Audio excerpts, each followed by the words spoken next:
Isfayram soyda Isfayram soy bor. Isfayram soy yoqasida joylashgan bu joy.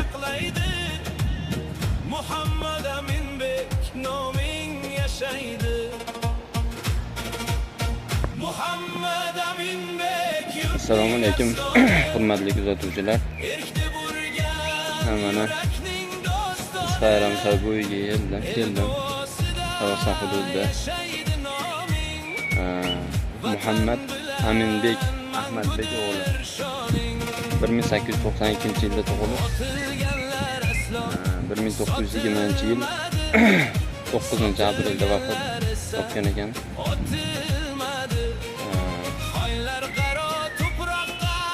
Shu joylarga kelganda shu joylarda dafn etilgan.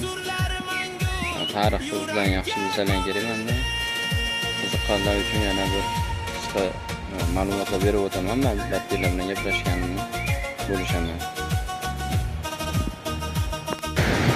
Muhammad Aminbekning qabriga mazkur bino o'tiladi.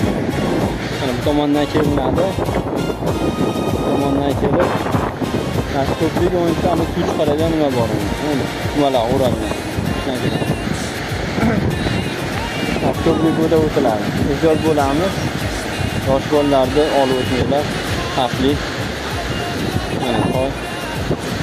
O'sha narigi tomonda yuzilganda joylashgan qabr.